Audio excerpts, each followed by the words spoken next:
What's up, boxing fans, boxing world? What is going on? It has been far too long since we've had a live.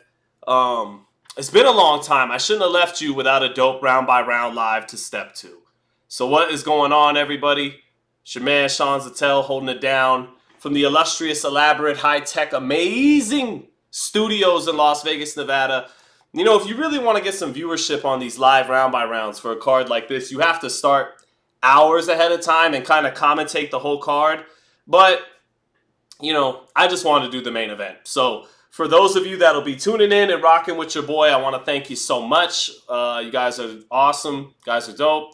And let's get to some heavyweight action, man. We got some time to kill on the broadcast. They're showing the legendary Nigel Benn, who's still on the Hall of Fame ballot, by the way. Hasn't made the Hall of Fame just yet. He should get in eventually, I think. I think eventually I'll give him my vote. But his fight with Gerald McClellan, one of the most underrated American fighters of the last 30, 40 years, he knocked him out in the fight of the year, so that's pretty good accomplishment to his cap. But now they're showing Chris Eubank Jr. coming to the ring. So yeah, man, we got some time to kill. Let's hang out for about a half hour before we get to the real meat and potatoes of main event time. Joshua Dubois. I favor Joshua, by the way. I favor Joshua. I just think he's better than Daniel Dubois. But what's interesting about this fight is Joshua is trying to bully Dubois. He's trying to keep him in his place. You know, let him know I'm the one who's actually reached the throne. I'm the one who won the gold medal. You know, you were a standout amateur. You were kind of molded in my shadow. You know, you were the next Anthony Joshua, but I'm Anthony Joshua, and I'm here to show you the difference between us. And Joshua has been to the throne twice as heavyweight champion. He won the gold medal. And, you know, they're two muscle-bound knockout artists, but I think Joshua is a little faster, a little more explosive, and a little bit better than Daniel Dubois. A little more seasoned, more accomplished, all those things. But it's an interesting fight because Joshua, in my opinion, alongside Usyk, who obviously beat him twice, Joshua, since the Usyk loss, number 2, has been fighting as good as any heavyweight in the world. I really feel like, not against Robert Helenius. That was his last fight with Derek James, and he was kind of, you know, methodical, not blowing anybody away, and then knocked him out with a great right hand in round 6. After that, he looked great against Otto Wallin and Francis Ngannou. Knocked them both out. Hardly lost a second of either fight. And I think since that second Usyk fight, and I predicted before the second Usyk fight that Joshua would lose the Usyk rematch and then maybe have the best run of his career, because I think getting those titles off his back and not having to be the idol of the United Kingdom, even though he still kind of is. There's 96,000 people there to watch him fight. I think that took pressure off him and allowed him to just be Anthony, whoever that is. I don't know who that is, but it allowed him to just be Anthony and kind of just fight, just box, and no longer have to box with the pressures of the world championships and literally the world on his shoulders. I think after Usyk beat him, a lot of people kind of wrote him off, and that allowed him to kind of just do his thing.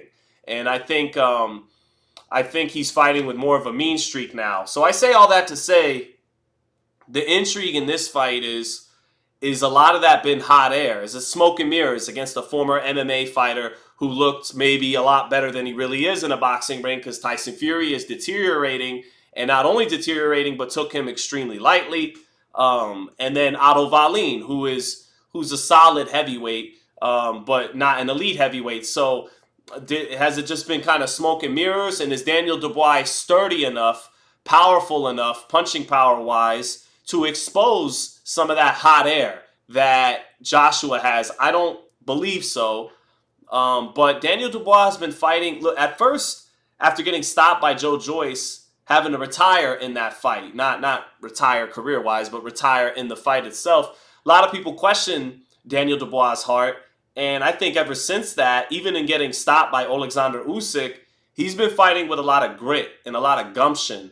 And he's savvy now. He is experienced. He's a battle-hardened, heavyweight hard hitter, is Daniel Dubois. So if some of that is just hot air from Joshua and a little bit of fool's gold how strong he's been performing lately, maybe Dubois can expose that if this fight gets into two-way action. If Joshua's not just able to be a step ahead and dominate, and he's got to take at times in this fight as good as he gives, maybe Dubois can surprise people and you know beat Joshua with his grit, because he's made less money than Joshua. He hasn't achieved the highs Joshua is. He's a little younger than Joshua. Maybe he has the wherewithal to dig a little deeper than Joshua, but can he make it that kind of fight? Can he stop Joshua from the outset, who's a little bigger, a little longer, a little bit better athlete? Can he stop him from being a step ahead and kind of be in control of the fight? Can he make it two-way action and drag Joshua into a place where he has to dig? Because Dubois, since getting stopped by Joyce, has been digging well in his fights. So we'll see. But let me say what's up to the loyal people who decided to show up today. Thank you, guys. No Dice says, what's up, Sean? Turkey Al-Ashik is popping his jab, and usually his jab looks trash, but he must have been training because his jab actually looked a little bit better right there. But he's in the building. And No Dice says, what's up, Sean? What's up, Joe Dirt? What's up, Edgar Coda? As always, coming through. My man, Tay-Day, Joshua Ortega, Lord Zed, Chance, Maria C. Good to see you, Maria. Lord Zed says, Joshua should win, but when faced with adversity, he has shown mixed results. Right, mixed results. Sometimes he's pulled through. Other times he's folded a little bit.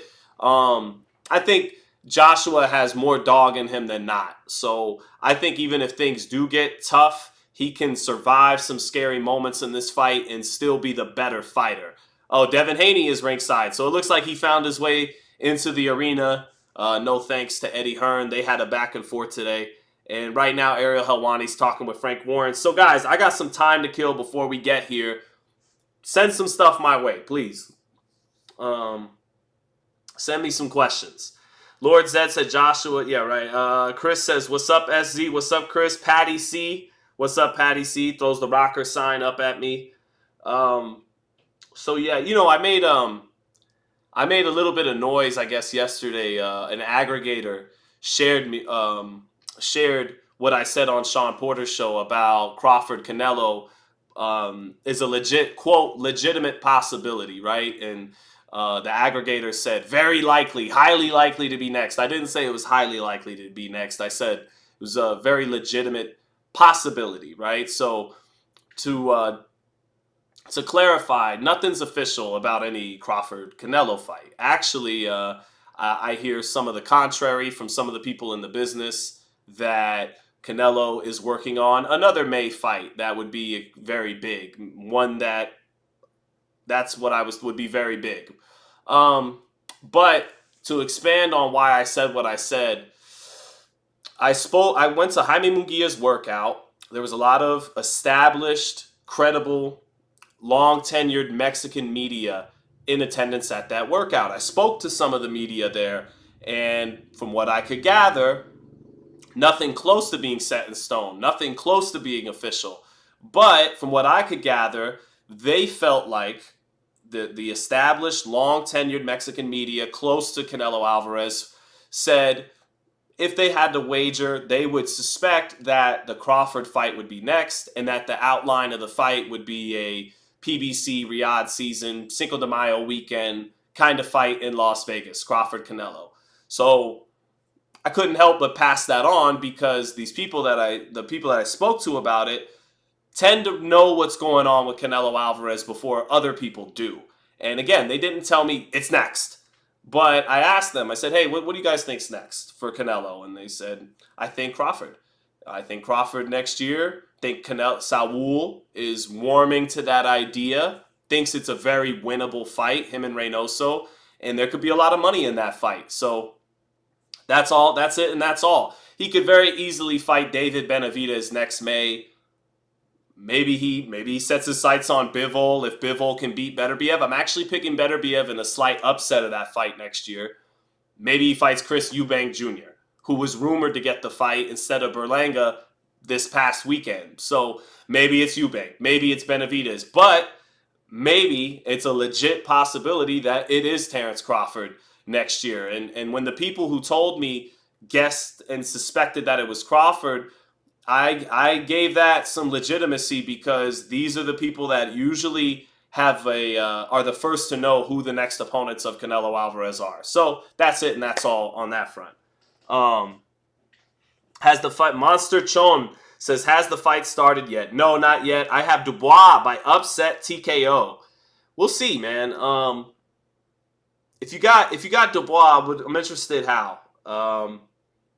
Maybe times Joshua. He's got to let his hands go in the exchanges. It should be a good fight. It should be a good fight. I just think Joshua's a little better and a little bit better athlete, a little faster. Neither guy is considered one of the fastest heavyweights in the division, but Joshua, for being as muscle-bound, for being as strong as he is, and for being as great a puncher as he is in both hands, he does have good hand speed to my eyes. So I favor Joshua. Dubois is slower than he is. Red, what's up, Red? Says Sean Zittel, what's up, man? What's up, Red? Chance says Beterbiev is going to break Bivol down. He can box better than people think. I agree. The Callum Smith fight proved it. I agree. I think Beterbiev's jab is being a little overlooked. Bivol probably has a slightly better jab. Bivol has fresher legs. He's younger. But I think that Beterbiev's jab is a sledgehammer. I think Beterbiev's jab's is one of the rare jabs that hurts his opponent, genuinely.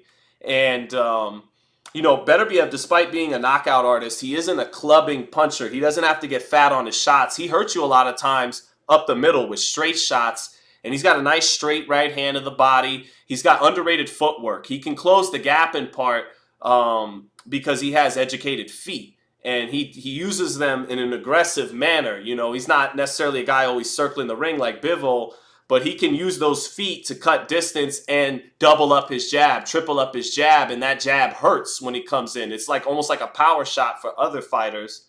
He knows how to work levels with his combination, and he's murder on the ropes. Canelo, who has slower feet and isn't as consistent with his jab as Arthur Beterbiev. Now, he moves his head better coming in than Beterbiev.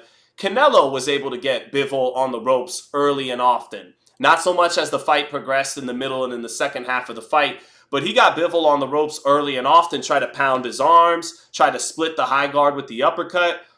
If Beterbiev, who has better feet than Canelo and jabs more than Canelo on his way in, if he can get Bivol to the ropes, I'm actually breaking this down in real time as we're thinking about it. He's murder on the ropes. So I actually think the smart money's on Bivol, the younger guy, little bit better jab, has that big shock absorber neck to be one of the rare light heavyweights that can absorb the power by Beterbiev when need be. He's the smart money, but I'm going with the romantic pick, Artur Beterbiev's stoppage late. I think, and I say romantic because if Bivol wins, Bivol's excellent. We know what he is. The jab, the 1-1-1-1, 1-2, 1-2-3, the occasional burst of hand speed in a combination, but pretty much it's in and out, turning the ring, 1-1, 1-2, 1-1, 1-2-3, occasional combination, rinse and repeat. Beterbiev is a more dynamic fighter and has a more special, between the two guys, if you had to say one thing that's special about them, I think Beterbiev's ability with his power, his heavy hands, to club opponents into submission is a little bit more spectacular to watch between the two of them. So if Beterbiev can win this fight and become 21-0 with 21 knockouts, he's a bona fide all-time great light heavyweight. Bivol, if he wins, you can't take nothing away from him. He's a great light heavyweight too, an all-time great light heavyweight. But I'm talking if Beterbiev's good enough, great enough to stop Dimitri Bivol late in that fight, then I think he's up there at 175 pounds. Archie Moore, Bob Foster, Roy Jones, Michael Moore, Michael Spinks. I think, you really got to put him up there with the baddest of the bad boys that have come through 175 pound. And Bivol, if he does it, you got to put him there too, but it's not like if Beterbiev wins, you could literally go in your mind's eye and picture him in the black and white days fighting those guys. Bivol's a more modern fighter. I'm rambling a little bit at this point, but I think you guys get what I'm getting at. Beterbiev's the more romantic pick. It's the more romantic fight if he wins by late stoppage as opposed to Bivol being a step ahead and being younger and winning a decision. So, yeah, and then also, you know, if Beterbiev wins, if Bivol wins, you might get the Canelo rematch, which is, it's not like their first fight was a great fight. But if Beterbiev wins, Canelo's already said he's not interested in fighting Beterbiev. You might get David Benavidez versus Arthur Beterbiev. And talk about styles make fights. Benavidez at 68's been fighting a lot of movers. First fight at 75, fights a mover and Vazdik, who's kind of trying to survive. I want to see the Mexican Monster against a guy coming at him. I want to see that style matchup play out. That would be a beautiful fight at 175 pounds. And by the way, while we're talking dream scenarios, is this not a bad scenario? Canelo fights Crawford next May. He beats Crawford, because I do think Canelo would beat Crawford. And then Beterbiev beats Bivol. Beterbiev fights Benavidez. And now instead of Canelo Benavidez, where that fight, Canelo should have already fought Benavidez this year, if not last year. So instead of getting it at 168, where you're still excited to see it, but you kind of wanted to see it already at this point, and then David's already gone from 75. Now you got to factor in that David's got to suck back down to 68 after competing at 75. Forget all that. What about give it another year, year and a half, and they fight at 175 for the undisputed light heavyweight titles? That fight gets twice as big, and it actually brings something to the table for Canelo for real, outside of public demand, great style matchup. Now, if Benavidez can put in some serious work and fight the winner of Beterbiev Bivol and win that fight, now he brings the light heavyweight championship to the table for Canelo. Now he really brings something to the table for Canelo. Boxing rarely works out that well, but it's just a scenario I thought up. Canelo gets by Crawford. Benavidez gets by the winner of Beterbiev Bivol. I'm picking Beterbiev.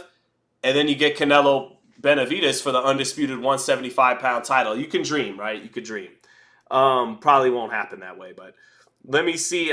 Super chat from my man Michael R. Davis. Thank you so much, man. It says, we're going to lobby to get Sean Zittel in Undisputed. We saw the sparring with Sean Porter. Yes, the sparring where Sean Porter played with me like a child. Was going at he was like first form Frieza, and I was like Vegeta, powering up, doing all I can, and still kind of getting worked over anyways. But thank you, Michael R. Davis, for the super chat. As for Undisputed, I played one of the top guys, one of the developers, guys on the team of Undisputed, let's say, beat him, and then he beat me. We went 1-1 at the Undisputed launch party for Canelo Berlanga Fight. We got a great time. By the way, the final build is definitely better than early access. And when that game, launch night, tune in right here. I'm going to be doing a lot of Undisputed content, a lot. And I got to get used to playing with people watching. I got to get used to talking during the fight so I can engage the live stream while playing, because when I'm playing at my best, I'm dead focused and I'm not saying too much. But these gaming streamers, they're able to commentate their action while playing the game. So I'm going to be doing all that. Long story short, when Undisputed launches, tune in right here. I'm thinking of getting a tournament going with other YouTubers. Got all kinds of ideas, but one thing's for certain. Launch night, tune in right here on the channel, and we're going to be rocking live with Undisputed. That's for sure. And you guys could drop your gamer tag, you could drop your PSN name, and you can all get your ass whooped, respectfully.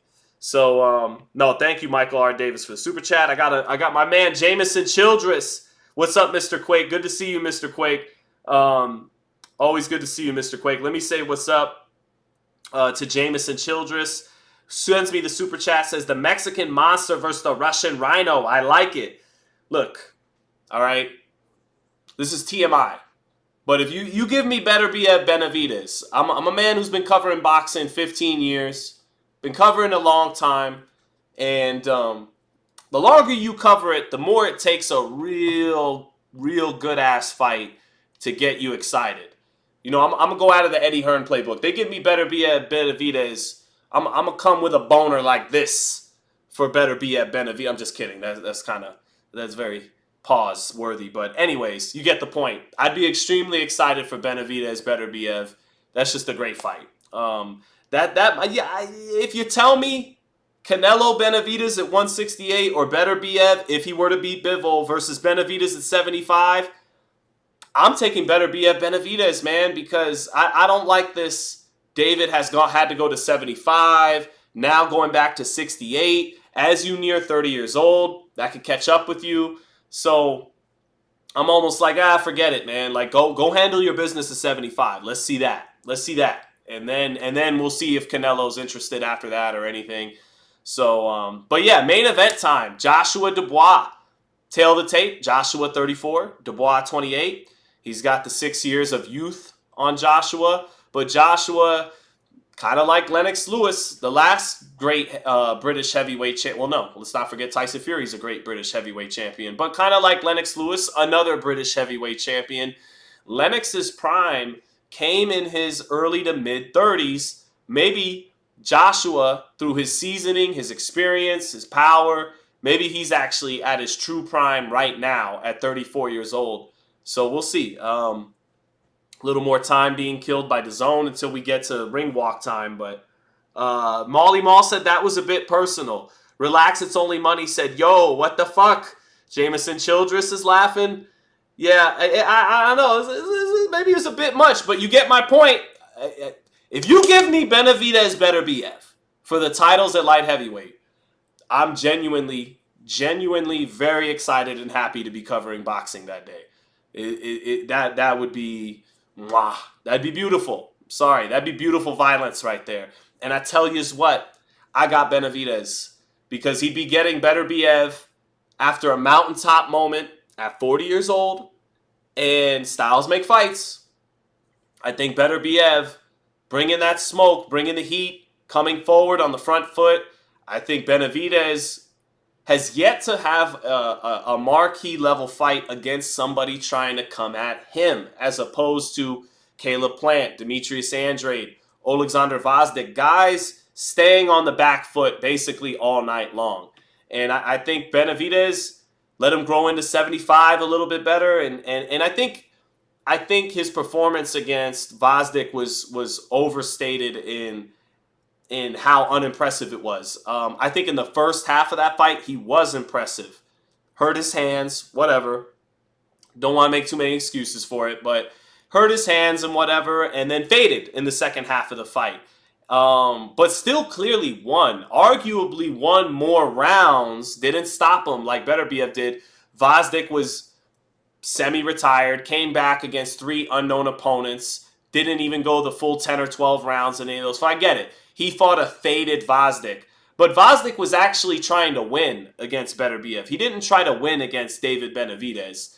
And Benavidez still won about 8 or 9 rounds against a guy whose only other loss, where he won almost as many rounds as he lost, against Beterbiev. So I think it was a little overstated. No, he wasn't as impressive as Beterbiev was. And Beterbiev fought a prime undefeated Gvozdyk, who was the lineal champion when he knocked him out. Benavidez fought a faded version and went the distance. But again, Gvozdyk was trying to win against Beterbiev, and David won a majority of the rounds against him. So, you know, I still think that was a little overstated. And I think styles make fights. David would have the youth, and he'd have a guy walking into his power, as opposed to having to reach for someone in the center of the ring with his slow feet. He would have Beterbiev come right to him. Now, Beterbiev can fight off the back foot too, actually, like he showed against Joe Smith. He has underrated footwork. But ultimately, he's going to bring it. He's going to bring it. And I think Benavidez has the firepower to surprise him. And most importantly, he has a significant edge in hand speed, does David Benavidez. So I actually think Benavidez could beat Beterbiev. So maybe that's just me. When does the fight start, says Iron Fist. Coming in soon. Real Recognized Real says tuned in from Australia. Jameson Childress says, I agree. I appreciate that David said he's not waiting on Canelo for his entire career. Chance asks, who would have won, Lennox or Big Daddy Bo? Lennox Lewis. And I think Bo's team knew that, and that's why they turned down Lewis back in the early 90s. I think that's why Lewis beat them in the Olympic, beat Bo in the Olympic. I'm from Brooklyn. Like, I love Riddick Bowe, but I think Lewis was the better fighter. So I think Lennox would have beaten Riddick Bowe. Molly Mall, thank you for the super chat. Says, will Boots ever get a big fight at 147? No. No, he won't. Unless you consider a big fight a unification or Conor Benn.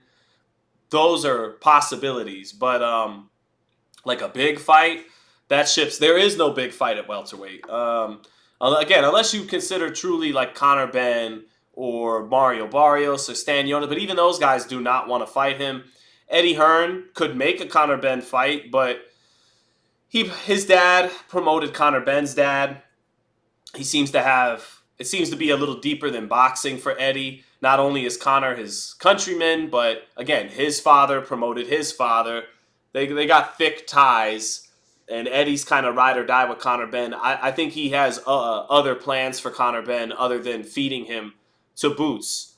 So, no, I don't think so. I think ultimately Ennis will have to settle for winning the IBF title at 47, and will have to move up and fight because all the action's at 154 pounds. So to answer your question, Molly Mall, I don't think, unfortunately, Ennis ever gets a big fight at 47.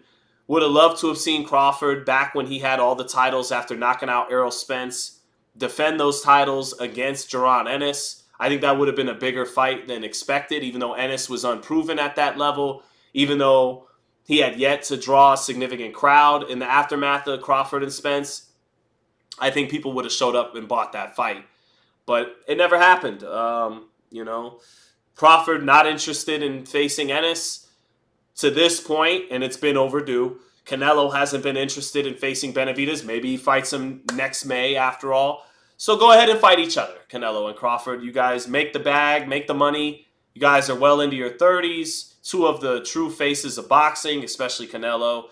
And so fight each other then. Go make a lot of money and fight each other. Have at it.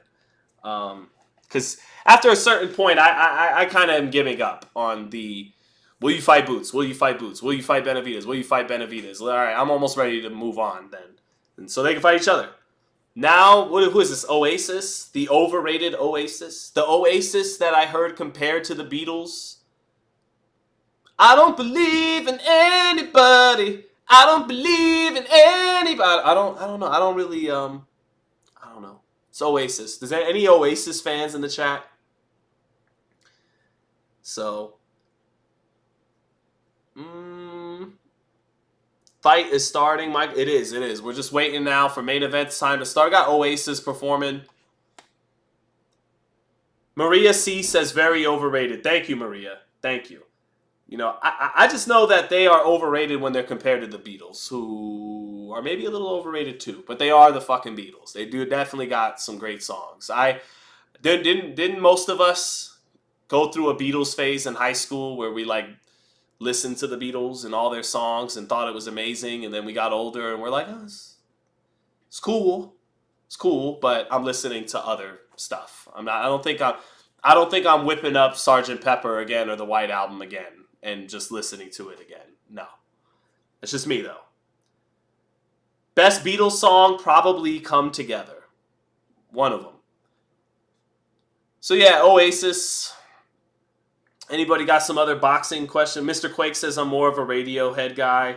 I loved it when Radiohead appeared in South Park. That was a funny cameo. When Cartman made Scott Tenorman eat his own parents. Pretty funny. They're like, this kid is definitely not cool. Let's see.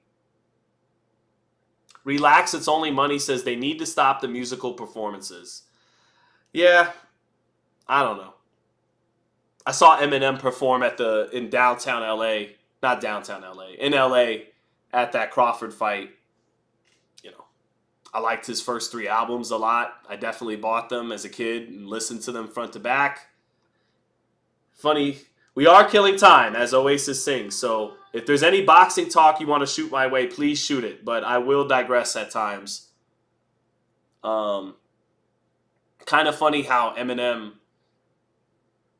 doesn't tolerate dissenting political opinions that he disagrees with, but told kids to drop out of school, kill people, and jump behind the wheel like it was still legal. Although when he said that in Guilty Conscience, it was tongue-in-cheek, but he did literally say, he hated gay people, and he killed his wife in front of his daughter, and literally so many things. But then if you have some dissent on his political opinions, then you're the worst thing ever and all that. So just, typical Hollywood celebrity douchebag kind of behavior from Eminem. But we do love his first 3 albums: Slim Shady LP, Marshall Mathers LP. 8 Mile was a good movie, and The Eminem Show was good too. So he is in the Hall of Fame for that. Markless says Dubois to shock the world tonight. Let's see. Alex Robinson, maybe I'm tripping, but Tank vs. Roach is a decent fight. Not what we wanted, but I'd rather him be active. Alex, I think you're definitely doing the glass half full thing. I think the most positive part I gotta agree with about your comment is that he's staying active. That is important, very important. If you can't, Lomachenko didn't want to do the fight. Shakur Stevenson went the Eddie Hearn route. He's pursuing the Zepeda fight. Says he never got anything sent over by Team Davis, but at the same time, he quickly gravitated toward Eddie Hearn and Matchroom, Turkey Al-Sheikh, and their plans. And their plans are to match him with Zepeda. So that fight was never really there. Rayo Valenzuela, Robert Garcia said they got an offer at 35. But even before they said they got the offer at 35, they said that November is too soon a turnaround for Valenzuela, who just won the title against Cruz in August, a month ago. So Tank's this feels like you want to get on Tank and be like, what is this Lamont Roach fight? Because it is a very underwhelming fight that nobody asked for. And it's a fight that he's going to be like a 20-1 favorite. And Lamont Roach has very little chance of winning. And they're going to charge you $80 to $90 for it. And it's rumored that even though David Benavidez is on the co-main, he might fight a Jesse Hart, which is a mismatch, kind of like Lamont Roach against Gervonta Davis. But Gervonta Davis is kind of in this weird position where when you're the money guy, you tend to have your pick of the crop because you bring the most money to the table. But with Turkey Al-Sheikh coming in and overpaying fighters, not the first one to do it. Eddie Hearn did it, and Al Heyman did it before him. But with Turkey Al-Sheikh coming in and overpaying fighters, it's like, I don't have to fight Tank. I could go another route with Turkey and fight somebody else and make just as much money as I would have made fighting Tank. So that's limiting Tank's options. And part of me wonders, is Turkey doing that on purpose? Because Davis has spoke out against Turkey Al-Sheikh. Send me 2 Ferraris. And he said, he's right when he says this, those guys have to, other fighters, they have to, play ball. They have to accept the offers from Riyadh Season because they can't really move the needle and sell in the United States like I can, like Canelo Alvarez can. And Turkey might be playing hardball and go, okay, you want to talk shit? I'll remove your opponents. No, Rayo, don't fight Tank. I'll pay you whatever he was going to pay you. I'll pay you. You fight on another Riyadh Season card. And things like that could be happening. That's kind of what's happening with Shakur. Don't worry about pursuing PBC in the Tank fight. Fight on this side, and you'll get paid a shit ton of money. First, it was going to be for Joe Cordina. Then Shakur had the injury. You'll get paid the same for fighting Zepeda. Okay? So Davis, I say all that to say the Lamont Roach fight is extremely underwhelming. It's moving backwards. Like a DMV battle, D.C., Maryland, Virginia, that'd have been cool for Gervonta Davis 3 or 4 or 5 years ago. Like 3 to 6 years ago. That would have been cool. Gary Russell, Lamont Roach, DMV, storyline, that's cool. But Gervonta Davis has sold, reportedly 1 million plus pay-per-view buys against Ryan Garcia and is a national star now that people like LeBron James and superstar athletes and celebrities, they come out to watch him. So a DMV battle against a 130-pounder who doesn't punch particularly hard and is not a lightweight, not even a 130-pounder who's tall and everything that could, and this is no diss to Lamont Roach. I'm actually happy for Lamont Roach. He's a blue-collar fighter who earned his world title the hard way, and now he's getting a great payday. I'm happy for him. Anyways, it's a very underwhelming fight. But we do got to be fair to Davis and provide the context that Stevenson didn't exactly run towards him. Lomachenko walked away from the table. Valenzuela isn't interested in the fight in November. So he wants to stay busy. Lamont Roach it is. Not exactly excited for it, but it is what it is. Got a super chat from Lord Hybrid. Thank you for the $20, Lord Hybrid. Said, Danny is tougher. He's more aggressive. He moves better. He has better rhythm and is more durable. Danny is going to dominate AJ. I like it. I like that you're going out on a limb and going with the underdog with some conviction. I do think it's possible Dubois, even though he had to retire in the Joe Joyce fight, he may have more gumption deep down inside of him than Joshua. And Joshua is playing the role of the bully in this fight. He's been trying to bully Dubois in the lead up to this fight. What happens if Dubois punches the bully in the mouth and makes the bully receive as much as he wants to dish out? Maybe Dubois, 6 years younger, hasn't made the money Joshua has made, 6 years younger. Maybe he's got more in the well to dig down deep into, right? But I suspect Joshua wins this fight because I think he's a little better. I think he's got a little bit faster hands. You mentioned Dubois has a better rhythm. And I think you could argue Dubois has better footwork than Joshua. And I think that kind of goes hand in hand with what you're saying, Lord Hybrid, about his rhythm. In and out. Joshua is not as in and out. Joshua could step around decent, like he showed against Otto Wallin. But I think in the midst of Deontay Wilder's right hand, it got a little overlooked that Anthony Joshua is a historic heavyweight knockout artist in the heavyweight division. Both hands. He is a bona fide knockout artist in the history of the heavyweight division. Joshua can really punch. Dubois punches hard, no doubt about it. But he's a little slower. Joshua's got a little bit quicker hands, a little bit faster hands. I think he's got a better jab than Daniel Dubois. I think he punches harder. So when you add up that he's a little bigger, got a little bit better pedigree. He won the gold medal. Dubois didn't. He was unified heavyweight champion. Dubois hasn't been heavyweight champion yet. He's got the pedigree, got a little bit better hand speed, better power, a little bit bigger. I think Joshua wins. And I think Joshua, he's been shaky at times with adversity, but he tends to pull through more than he does not. He may not have beaten Usyk, but he improved upon his performance from fight 1 to fight 2. And Usyk never put him down. He put Tyson Fury down, and none of us really questioned Fury's heart. And going way back to the Klitschko fight, got up off the canvas and won that fight by knockout. Survived scary moments against Dillian White.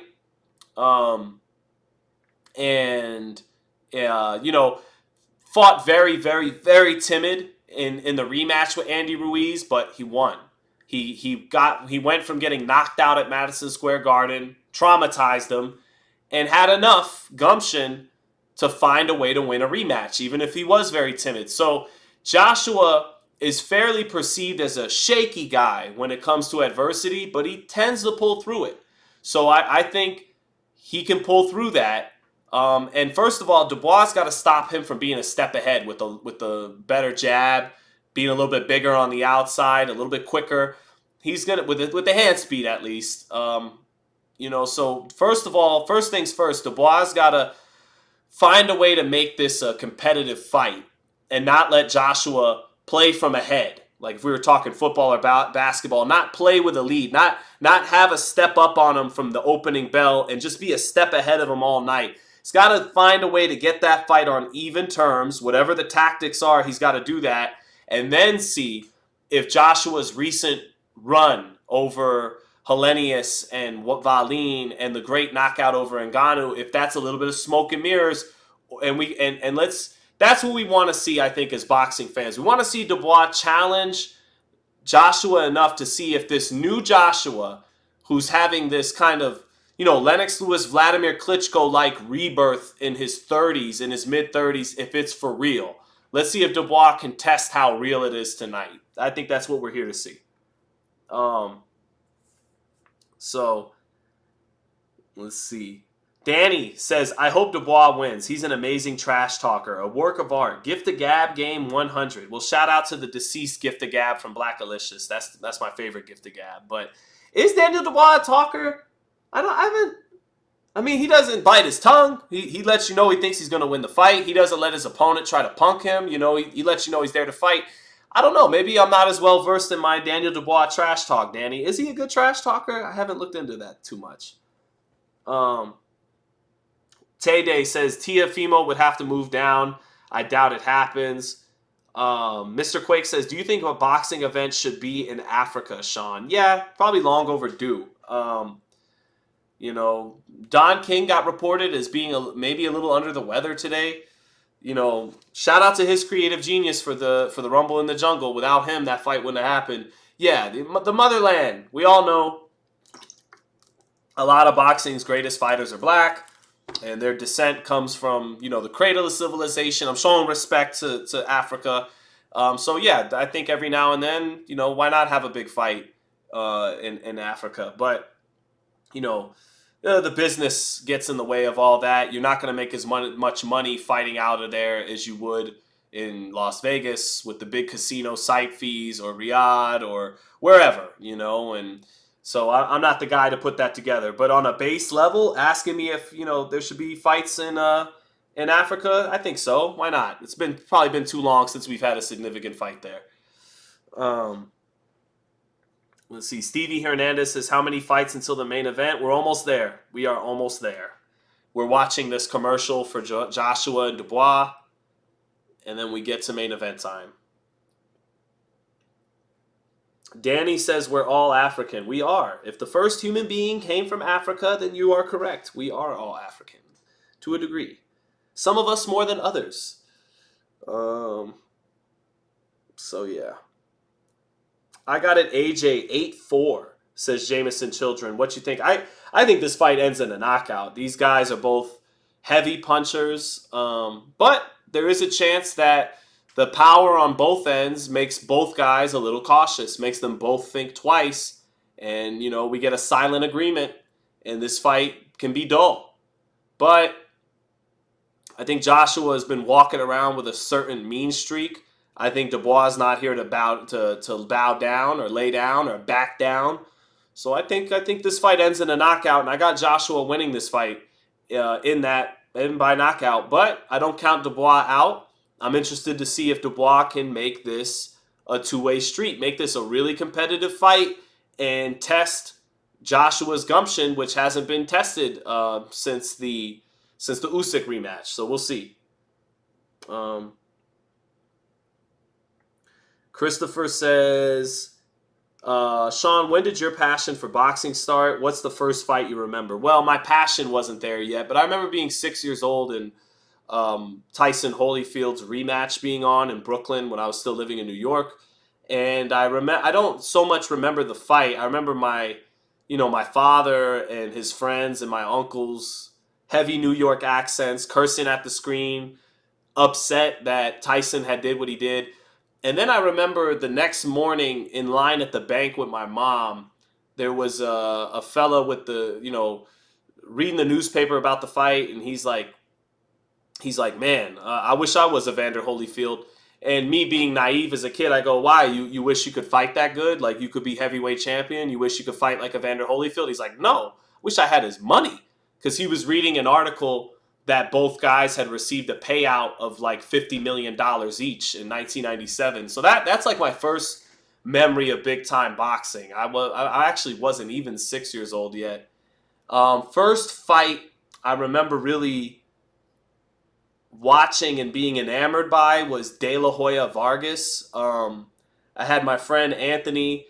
They were from his family was from Mexico. They worked in the casinos here in Vegas. Back in them days, in the early 2000s, the casinos would give the workers a lot of benefits, and they would host picnic parties at the park. And so they had this TV set up outside somehow, and they had De La Hoya Vargas, and it was a lot of Mexican people there, and they were all gathered around, and I'm watching the fight, and I'm enamored that this skinny little guy named Oscar De La Hoya is beating the big muscle-bound dude that looks like he'll kick your ass, and Fernando Vargas. And so, that definitely got me interested in boxing.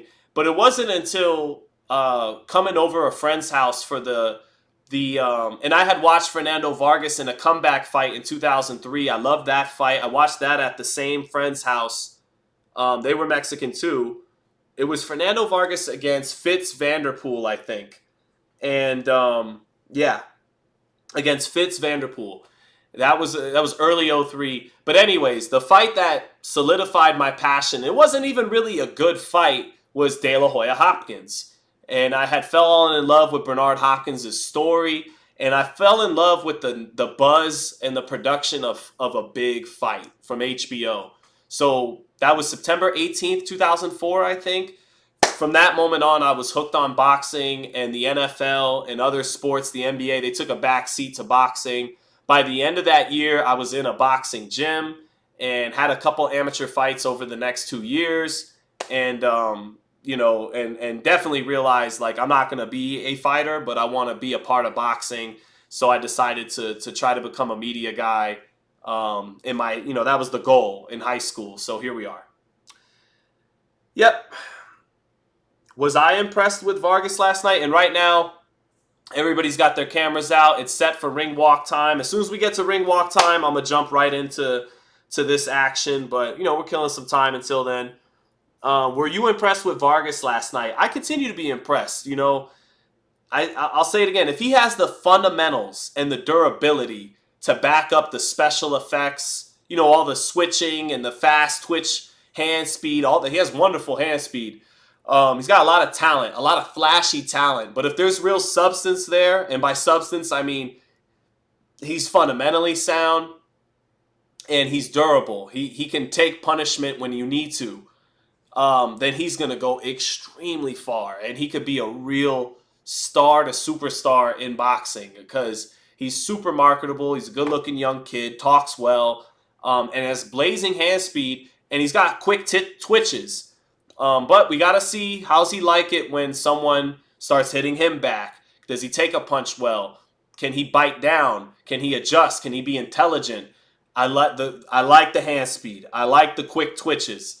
Very marketable. So if he can check a few other boxes as we go forward here, he can go extremely far in boxing and give boxing what it needs, which is stars, especially here in North America.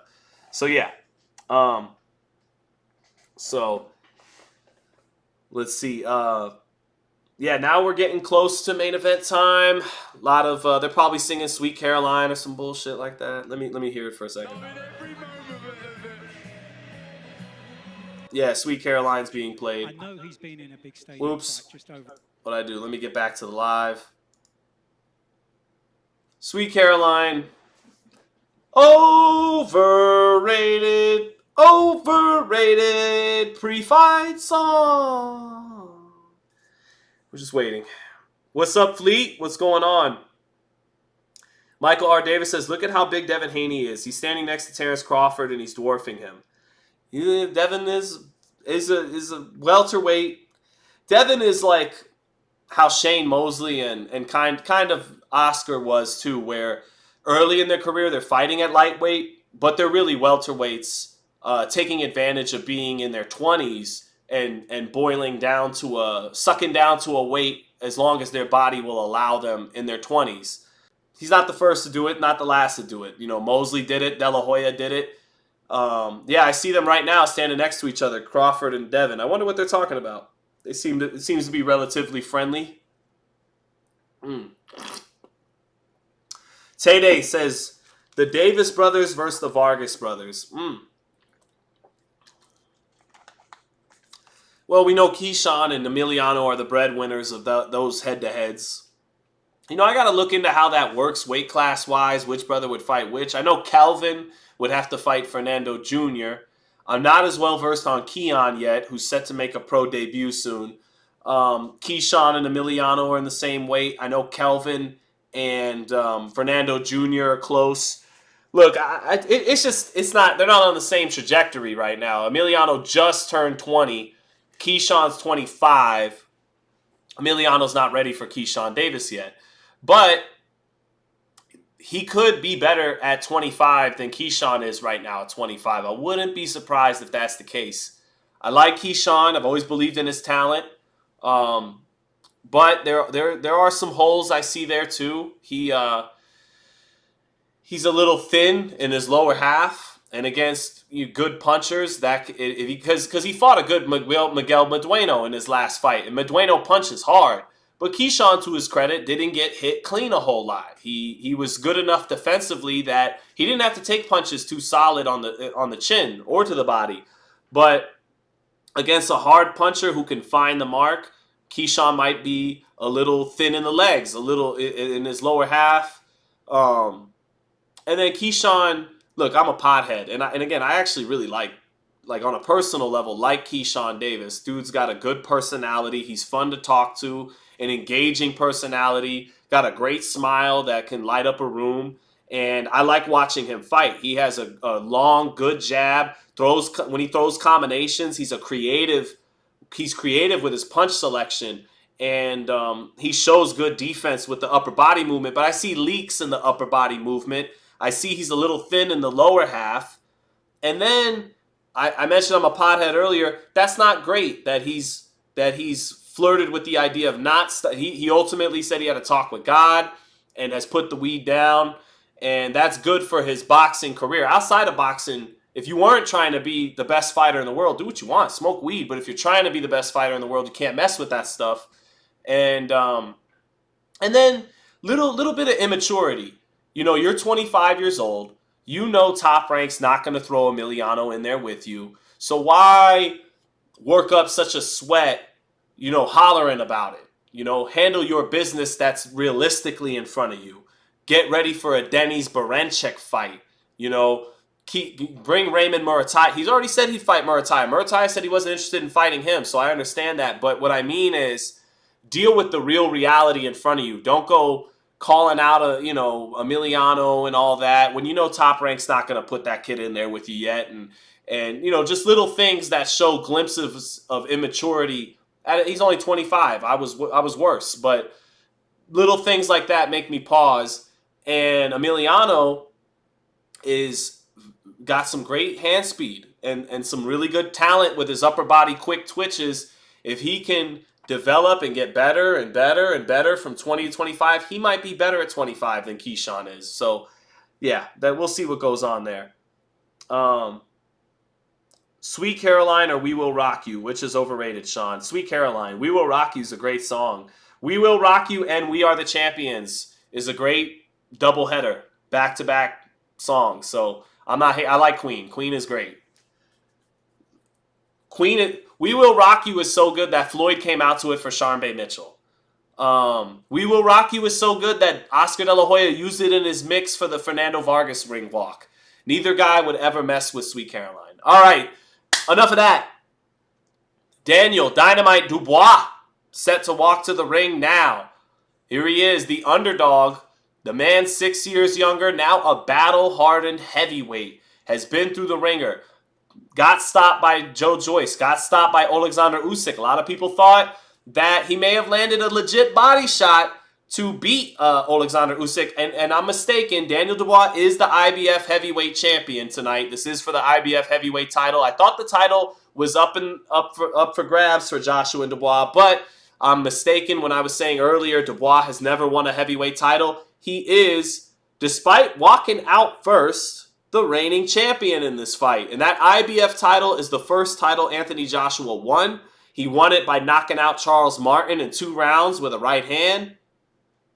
That was the first belt Joshua won. He unified that belt with the WBO title against Joseph Parker. He got the WBA title on the line, vacant against Vladimir Klitschko. Lost those belts to Andy Ruiz, won them back from Andy Ruiz, lost the belts to Usyk, was more competitive with Usyk in a rematch, but Usyk has those belts now. But ultimately, Usyk gets stripped of that title, not wanting to fight a man he had already knocked out in Daniel Dubois.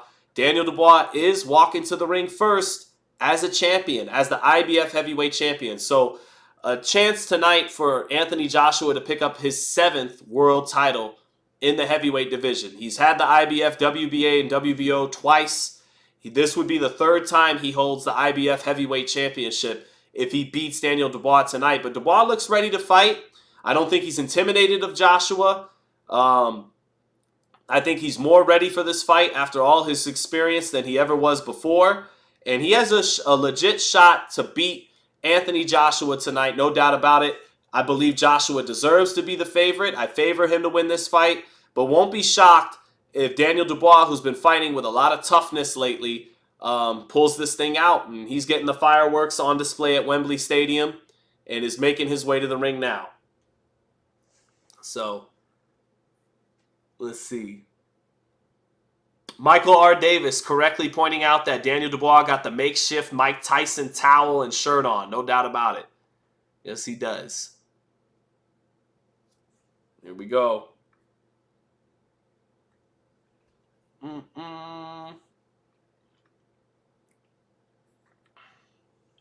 What's Dubois coming out to? Let me hear the audio for 1 second. I probably don't know the song anyway. No idea. Nope, no idea. Let's fix the hair, chat. Let's get the hair ready for main event time. All right, Dubois coming to the ring. Looks ready to go. Got a good sweat worked up. George Foreman in his HBO days always would talk about you got to have a good sweat worked up coming into the ring so you don't get caught cold early. And Dubois, who's going to have to wait in the ring for about 10 minutes probably during all this pre-fight pageantry, he'll have to keep that sweat going in the ring. I do a little bit of shadow boxing. He's in the ring now, bouncing up and down. As someone in the chat, Michael, pointed out, he's got his Mike Tyson, cloth put on there. So here we go. Makeshift Tyson towel and shirt on. Yes, sir. 150 people in the chat. You guys are awesome. Thanks for joining in and jumping in. Let's have some fun with this main event. We call it down the middle.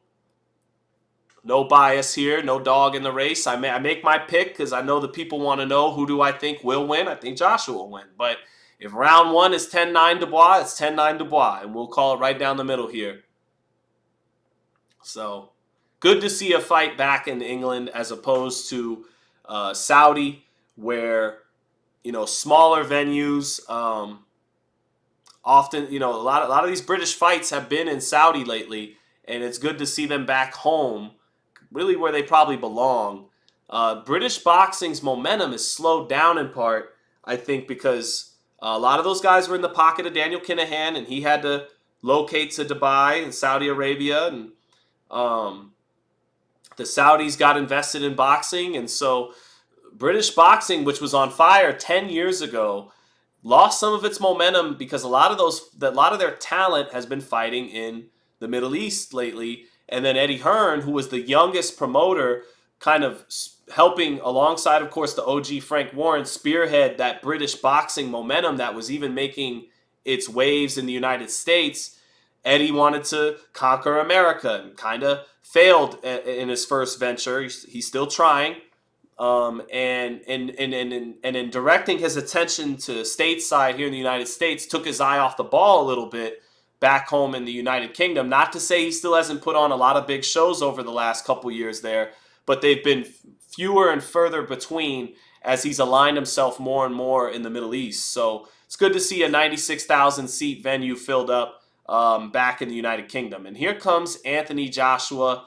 Got that Under Armour white robe coming out, all business, stoic, confident, playing the role of the bully in this fight. And let's see what happens if the bully gets punched in his mouth by Dubois, and Dubois could drag him to the pits of hell in a two-way street kind of fight. But Joshua got a good sweat worked up, coming to the ring a little more tense than Daniel Dubois, who looked a little looser coming to the ring. But Joshua coming to the ring, expected to win this fight. Like I said, one of the, in the midst of Deontay Wilder's right hand, got overlooked by some that this is a bona fide knockout artist too, that this is a historic heavyweight puncher too, who can punch hard with both hands and is very good at mid-range.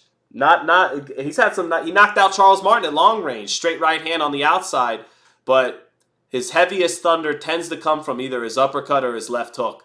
Got a good right hand too, though. He can knock you out with just about any shot. His jab has gotten significantly better over the years, and he's been fighting more settled down. Now that's been against Otto Wallin. That's been against Francis Ngannou. Let's see how he looks against a guy from a higher caliber against Daniel Dubois tonight. So he's got the big AJ, the big pyro mechanics, and is the face of boxing overseas. Here in the United States, the face of boxing is Canelo, and then after him, it's probably Tank and Terrence Crawford. But overseas, it would be Anthony Joshua. So here we go. So Michael DH, is it, hey Sean, is it worth it to buy Undisputed for the PS5 when it comes out? Yes, I would say yes. And I get zero money from Undisputed. I don't even know if the people that make the game really like me, but I would say yes. I'd say buy it. All right, it'd be nice to have this guy in the game, Anthony Joshua. That'd be pretty nice. It'd be pretty fun. So, Anthony Joshua making his way to the ring now. A little more stoic and a little more tense than Daniel Dubois, who jumping up and down seemed a little more relaxed, a little smoother, but Joshua bringing the intensity as he always does. And now his brow furrows a little bit as he makes his way to the ring, looking all business, looking very mean is Anthony Joshua, ready to knock Daniel Dubois out. I think he looks at Daniel Dubois like he did Dillian White. You're my little bro. You're in my shadow in this British boxing game. I'm the guy you looked up to. You want to be me, and you'll never be me, I think is kind of what Joshua gives off to me in this matchup. And Daniel Dubois is giving off a vibe of, fuck all that. I'm here to punch you in the face. I'm not afraid of you. And, he's here to fight. So Joshua comes in the ring, very strides into the ring, very, very a little cocky, very confident, intense, very intense, mean from Anthony Joshua. Dubois loosened up, ready to fight. And we'll see what we get. It should be good. Eddie Hearn hyped. You are correct. C2. It's hard for me to pronounce your name, C2. It begins with C2. 2 cents. Got it. 2 cents. Maria C says AJ looking all business. Maria is seeing the same thing I'm seeing. Yep. Is it cross-platform? I don't know, Josh, but it is coming out on Xbox, PS5, and Steam, PC. So, maybe. Michael Buffer in the ring now. All right, Turkey Al-Sheikh in the ring, all the luminaries. And let's see, baby. Let's get to fight time. Dubois. I don't know how much Dubois was keeping his sweat going. He had to wait a couple minutes for Joshua to come out. And again, Dubois is technically the defending IBF heavyweight champion tonight. He got elevated to champ after Usyk got stripped. But Joshua came out second. So we are now going to see the national anthem of Saudi Arabia. At least we know that, hey, they put their hands on their chest. Does everybody know? Mexico does this. America, we do this. Apparently, they do the same thing as Saudi. So, hand on the chest for an anthem, not a American-only thing. Probably sound dumb saying that. Real Recognize Real says Undisputed later, Sean. No, not today.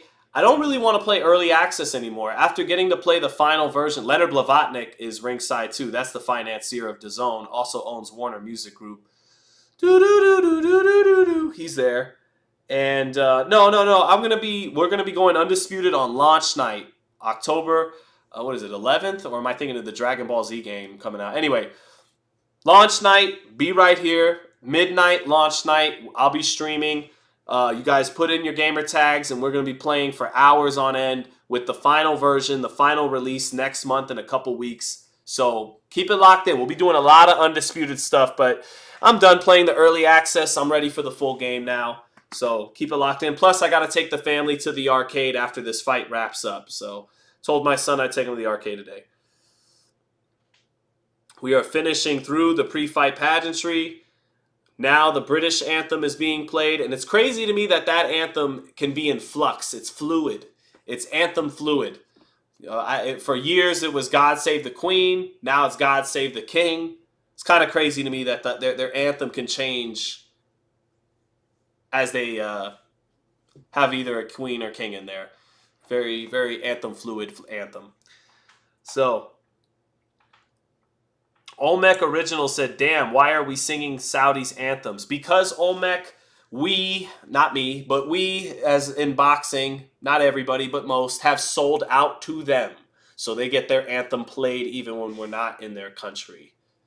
That's how that works. So yes, Olmec, to answer that question. All right, Michael Buffer, please tell us you're ready to rumble and let's see this fight.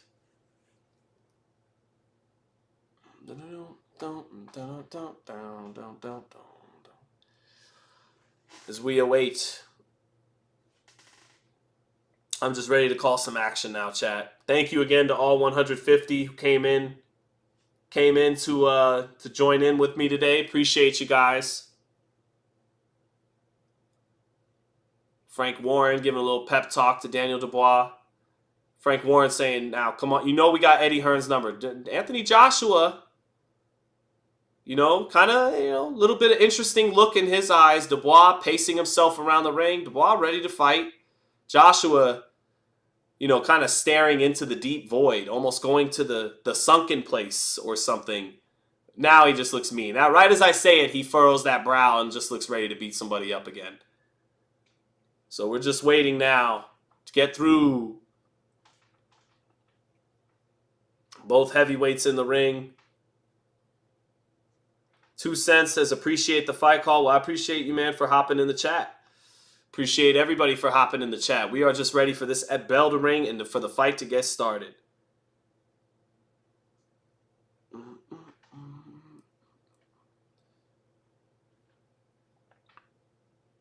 Raymond Malone Jr. says, good to see Usyk. We see Tyson near. It's all premeditated marketing. Yeah. Yep, they got their rematch already set up. I think Usyk's going to win that rematch. I think Tyson's best days are behind him. Although, what's up with Usyk getting detained at the airport? I know he said what he said, but they initially thought he was unfit to go on the plane. Is Usyk partying? I know that doesn't sound like Usyk. That's not his reputation. We haven't seen him in that manner before, but maybe he was. I don't know. He's a human being too. All right, Daniel Dubois, 21 wins, 20 knockouts, only 2 losses. The reigning IBF champion, not getting treated like a champion, getting introduced first, had to walk out first. So here we go. Edwin Ula says, hey, Sean, keep up the good work. Fact. Hey, good to see you, Edwin. Thanks for popping in, brother. Happy you're here. Tabernacle, thank you for the thank you, man. Good to see you in here. It'll be a travesty if AJ and Fury don't fight, says Alex Robinson. Well, the travesty already occurred. That fight peaked. Like, it could still happen and make a lot of money, but in terms of competitive value, getting both fighters at the top of their game, I think that ship sailed. I think Fury has deteriorated in the aftermath of the Wilder fights. So that's just me, though. Anthony Joshua now getting introduced. Man is chiseled, in great shape, got a good sweat worked up, looks mean as hell. And again, I keep saying he's been playing the role of bully in this fight. He wants to keep Dubois in his place. Treat him like Dillian White. You will never have this position. You will never be the preeminent British heavyweight. You're not like me, as 50 Cent once said. But we'll see. Joshua staring a hole through Dubois, jumps up, touches his knees, bounces up and down, gets introduced last, and he is trying to win his 7th world title in the heavyweight division tonight. British fans on hand, ready to go, pumped, sold out Wembley. Both fighters in the center of the ring now. Here we go. Joshua continuing to try to mean-mug Dubois a little bit.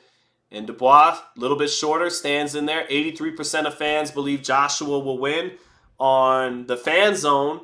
And here, out of 175 votes, 83% of you believe Joshua will win this fight. Well, the talk is over. And let's get to fight time now. Joshua Dubois, a proper heavyweight scrap in Britain. Round one. And we go. We're off. All right. Joshua getting backed up to start. Dubois fires the first jab in his chest. Dubois putting Joshua on his heels a little bit to start this fight. Joshua pops his jab. They trade jabs, and Dubois finding the home with his a little bit to start.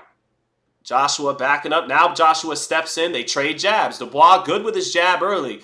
Backs Joshua up. Hits him with a right hand. Joshua rocked. Joshua buzzed in the first round by a straight right hand by Dubois, who is aggressive and being first with his jab.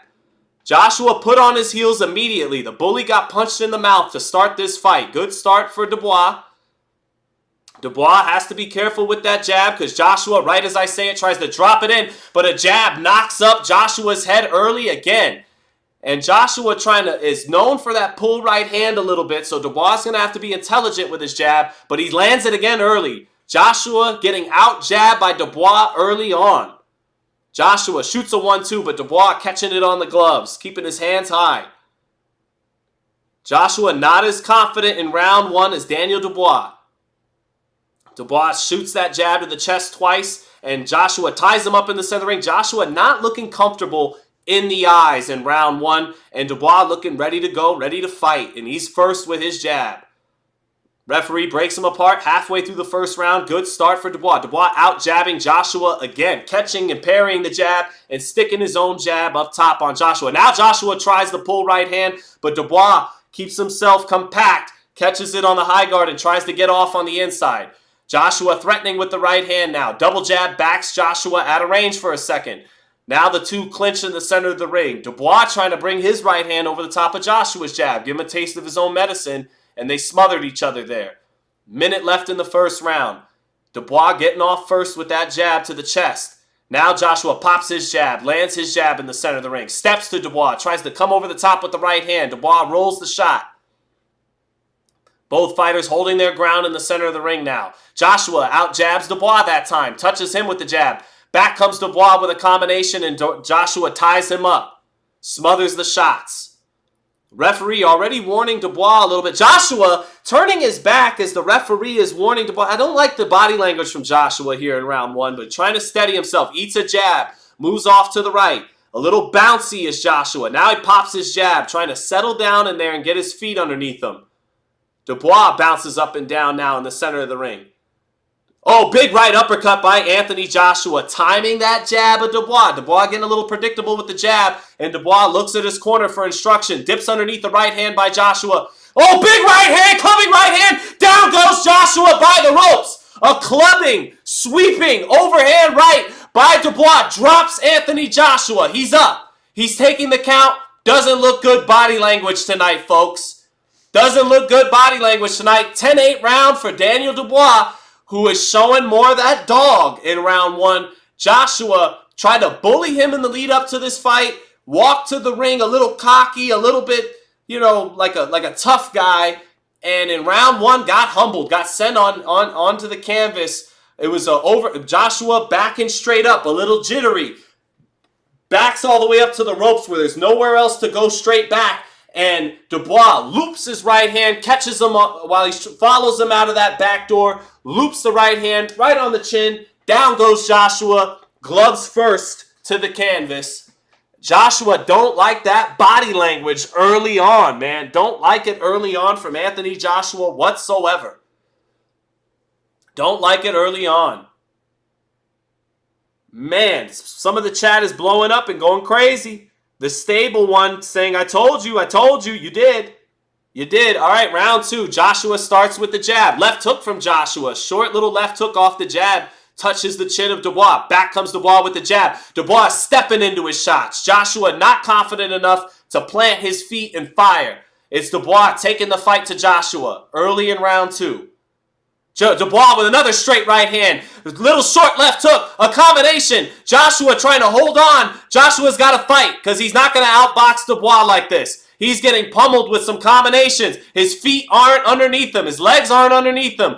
Joshua tying up, and maybe all this improvement has been smoke and mirrors from Anthony Joshua.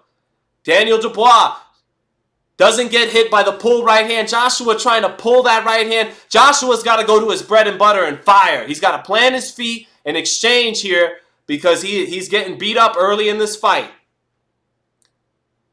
Joshua now trying to stabilize himself behind his jab, but not stepping into that jab, not throwing punches really with his legs underneath him, not confident. He's been jittery from round one, and Dubois has been settled in and bringing the fight to Joshua. Joshua doing a lot of holding early in this fight, looping right hand just off the mark, but Joshua's chin dangerously available in the air. He eats a jab, and his head is knocked up again. Joshua is not looking good tonight. He has been put on his heels from round one from the jab of Dubois, and it doesn't have his legs underneath. Now he lands a jab, but he can't stop the forward momentum of Dubois. Jabs to Dubois' body. Joshua, eyes open, trying to eats another jab that knocks his head up. He is getting his head lifted by anything that lands right now. That neck is snapping. Little over a minute left in the second round. It's another round for Dubois. He's hurt Joshua in this round. Joshua put on his heels, backs into the ropes. Moves away from a 1-2, but eats a short left hook. Now back in the center of the ring, pawing with his jab. Doubles it up, triples it up, does Joshua. Dubois, double jab. He steps into it, and that second jab snaps the head back of Anthony Joshua, who ties him up again. Joshua leads with a left hook, but ties up after missing that lead left hook. Joshua touching with the jab, feints, center of the ring, trying to plant his feet for a second here. Touches up with the jab. Dubois has to be alert. He could still be knocked out with one shot here. Double jab by Dubois. Joshua trying to settle down. Shoots his jab. Shoots a jab to the body and gets countered with a right hand. Trying to reach down to the body. Straight right hand hits him over the top of that jab to the body. Good shot by Dubois. Dubois eating more jabs this round, but still winning the round. Still getting the head snapping shots. Dubois taking the jab well. It's not lifting his head straight up. 10 seconds left in the round. Joshua pecking with the jab again. Center of the ring, both guys. Joshua touching with that jab. He is finding the mark with the jab, but back comes Dubois with his own jab. And Joshua, a little disgusted with his early effort, goes back to the corner. 20-17, Daniel Dubois got the knockdown in round one, so he's up 3 points after 2 rounds. He's got to stay very alert. We saw last night Emiliano Vargas Kid Kansas, Alan Garcia got knocked out by a fighter with one knockout. So you got to stay alert at all times. But Dubois is off to the perfect start in this fight. Off to a good start. Lokestar says, brilliant commentary, bro. Appreciate it, guys. Let's take a look at the replays here. Dubois, short left hook, buzzing the legs of Joshua. The jab of Dubois is knocking the head straight back of Anthony Joshua. When Joshua lands his jab or his right hand, Dubois is not getting the head snapped up. It's moving him slightly, but it's not snapping his head around like every punch that Dubois lands on Joshua. Round 3, here we go. Joshua's still looking for something behind that jab. Now he's feinting. Shooting the jab. Back comes Dubois with his jab. Sharper jab by Dubois. Double jab, sets up a straight right hand, and Joshua is hurt again. Dubois is committing to his shots, and Joshua is pecking with the jab. Now he commits to a pull right hand, but outside of that pull right hand, Joshua is not looking consistently for his own power shots. And there's opportunities that now a jab lifts up the head of Dubois. Good sharp jab by Joshua. Center of the ring, shoots the jab again, misses, falls shorts with the jab, does Joshua. Stepping forward is Joshua now. Dubois steps over to his left, giving a slight angle. Now they're in the center of the ring. Double, triple jab by Dubois, and that pops up the head of Anthony Joshua. Straight right hand, back goes Joshua to the ropes. Joshua moved straight back and took some of the steam off of that straight right hand. Back comes Joshua with his jab. Center of the ring, another jab by Joshua. He feints. Touches the body with the jab, trying to set something up, touches with the jab up top. But Dubois is not touching with his jab. He's sending it in there. He's sitting down on his jab. Oh, big swing and a miss by Joshua. He tried to touch with the jab and sweep with the right hand. Dubois got his head underneath it. Back comes Dubois, touches with a left hook. Joshua clinching him. Joshua still not sure of himself in there. Halfway through the third round. So far, it's a younger, hungrier man coming forward. And then Daniel Dubois. Nice jab lands for Dubois, and Joshua again clinching in the center of the ring. Not comfortable yet body language-wise. Nice jab by Joshua. Nice two jabs by Joshua. Nice up jab. Falls short with the straight right hand. Nice up jab again from Joshua. Jabbing from the hip a little bit. And he just misses a right uppercut. So Joshua could settle down. He could still win this fight by knockout too. Nice jab by Joshua. But he can't get anything behind that jab just yet. And Dubois is still out jabbing him in terms of landing the jab with conviction, with snapping that head back. 45 seconds left in the round. Double jab by Dubois, backs Joshua straight up. Little straight right hand to the body by Dubois, and Joshua ties him up. Joshua doesn't want to exchange on the inside at mid-range. He doesn't want to do it. Not yet. Not yet. He wants to pick Dubois apart and run him into something. And it hasn't worked yet, but that's not to say it can't work at some point in the fight if Joshua can keep his cool and composure in there. He is starting to land his jab more frequently down the stretch of this third round. A 1-2 misses the mark by Joshua, and he gets caught with a left hook. He overshoots the 1-2 against the shorter man. Dubois comes underneath with the left hook. He's following up with a combination. Another short left hook, another left hook. Down goes Joshua at the end of the third round. I don't think he's winning this fight. 4, 5. He staggers back to his corner. He's up. I don't know how much he really wants to fight. Ben Davison is taking a good look at him. That'll do it for round 3. He smiles at Daniel Dubois. 30-25, Daniel Dubois. So Joshua not having confidence in his punches. He's been jittery from round 1. He shoots a jab, right hand. Dubois comes underneath. Boom, comes with the left hook. And then that hurts Joshua. Sends him into the ropes. And Dubois follows up with it. And it's the short left hooks by Dubois that send Joshua to the canvas for the second time in this fight. And Joshua didn't really look like he wanted to fight getting up that second time.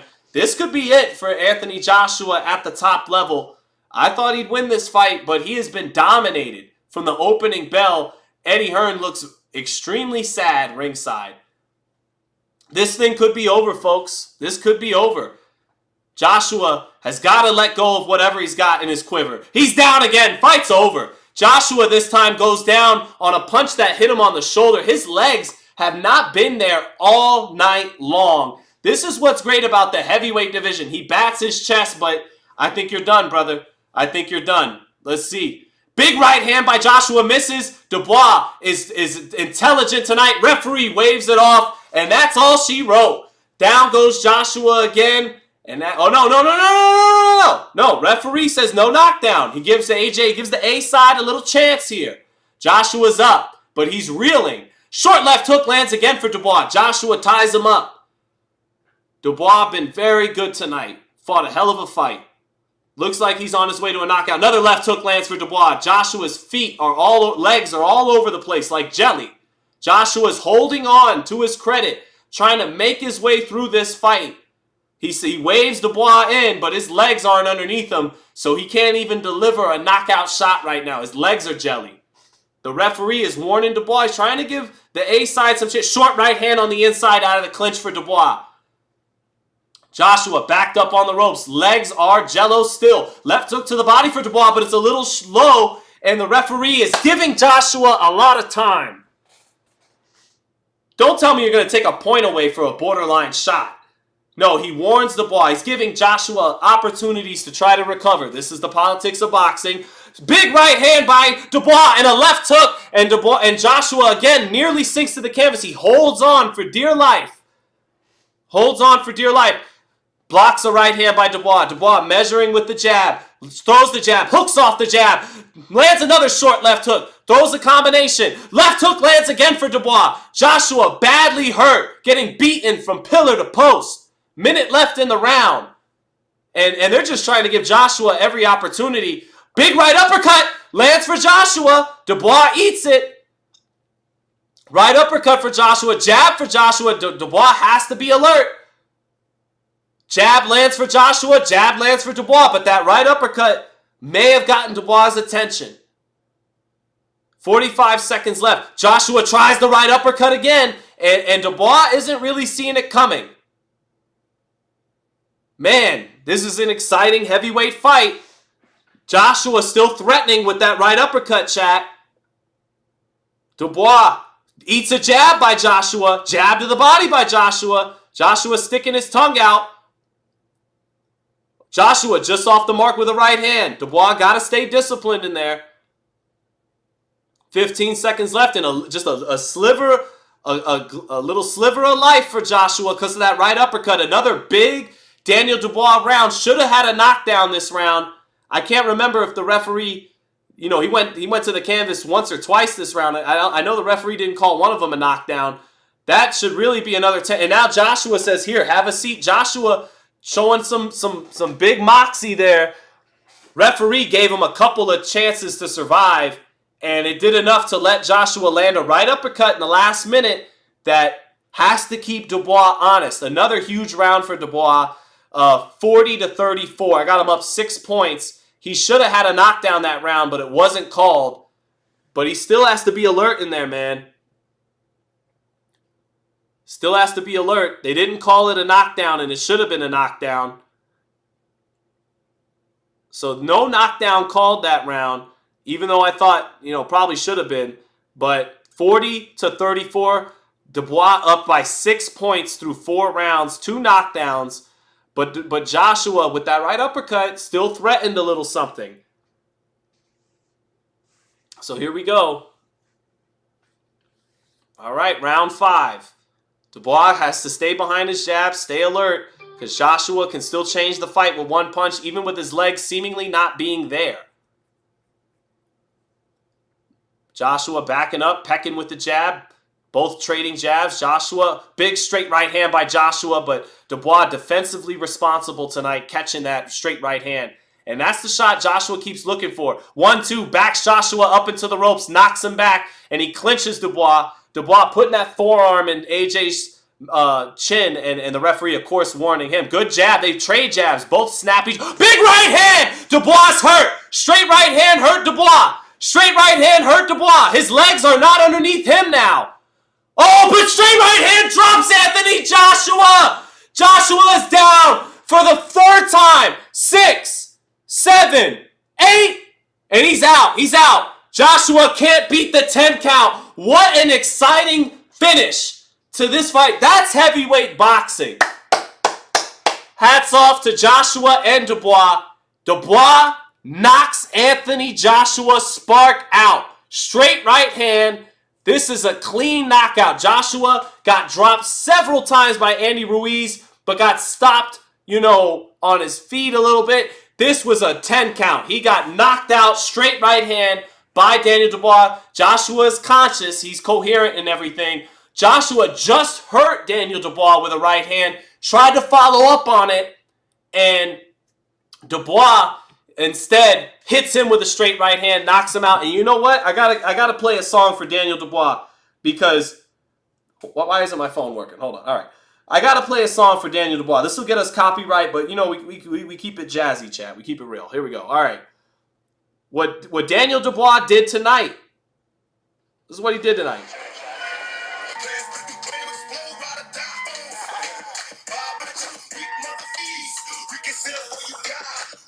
This is what Daniel Dubois did tonight. He was first. Bomb first when he rides. But it was his life or Anthony's life, and he bombed first. Yeah, Daniel Dubois bombed first, to quote Tupac Machiavelli. He made this. It's me or you. It's me or you. And he didn't let this become a boxing match. He didn't let Joshua peck his way through with the jab and set up traps and openings. Dubois took the fight right to him. He committed to his jab. He committed to his right hand right away. And then even when he got hurt with the right hand here in the 5th, he planted his feet and delivered a straight right hand and knocked Joshua out right on the chin. What a win for Daniel Dubois. Joshua looked like he was fighting as good as anybody in the heavyweight division the last couple of performances, but Daniel Dubois showed some of that was fugazi. Some of that was smoke and mirrors against Francis Ngannou. Some of that was smoke and mirrors against Otto Wallin, against a real hard-punching heavyweight who came to knock his block off. Anthony Joshua may have met his end at the elite level of the heavyweight division tonight. Great fight for as long as it lasted. Not a two-way fight, not a competitive fight. Dominated from Daniel Dubois from the opening bell. He put Joshua on his heels, backed him up with the double jab, made Joshua back up in straight lines, didn't let him think, didn't let him breathe. And Joshua never really got comfortable in there, never sat down on his punches, and Daniel Dubois knocked him spark out. That was a hell of a heavyweight 5-round war. That's what the heavyweight division's all about. Good job. So yeah, he bombed first. That's right. Real Recognize Real says, appreciate you, Sean. Michael R. Davis with the super chat says, that's still Usyk's belt, though. It certainly is. It certainly is. But hey, good for Daniel Dubois, man. Let me see. I'm getting... Man, Tyson Fury and Conor McGregor ringside. Fury's like, yeah. Well, like I said, someone said it's a shame, it's a disgrace if we never get Fury and Joshua. Well, it didn't matter anymore anyways, because Fury is, it's a new era in the heavyweight division. You know, Usyk came up from cruiserweight, became champion, but Fury is on the downside. Joshua's on the downside, and Wilder's done. So Joshua might be done. So yeah, this is Lord Hybrid. Lord Hybrid. Good on you, sir. Said, Sean, I told your ass. No, he said, Sean, I told you.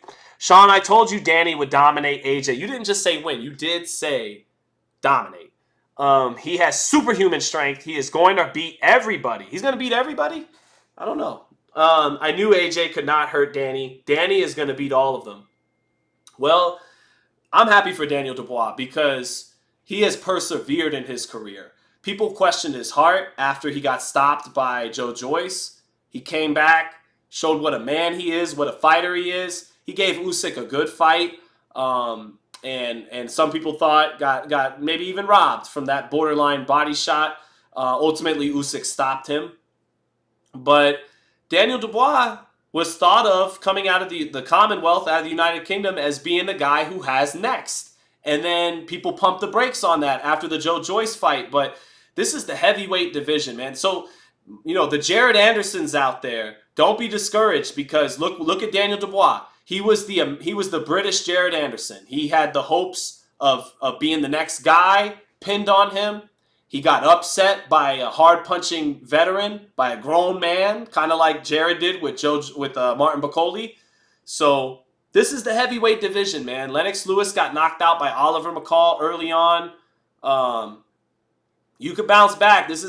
The heavyweight division is a different animal. You know, for the most part, someone's gonna catch you at some point. The only undefeated heavyweight champ was Marciano, and he didn't have to fight great heavyweights. You know, he beat a lot of great light heavyweights and middleweights like Ezra Charles moving up, or light heavyweights like Archie Moore, or old guys like Jersey Joe Walker. I'm Italian. I'm from the East Coast. We love Marciano. But, you know, outside of him, with the context I just provided, you're going to get caught in the heavyweight division. And, you know, Joshua got caught. He came back and became heavyweight champion. Daniel Dubois got caught. He came back and became heavyweight champion. Lennox Lewis, Frank Bruno, they were able to do it. Vladimir Klitschko was able to do it. Trying to think of who else. Yeah, but it happens. It's the heavyweight division.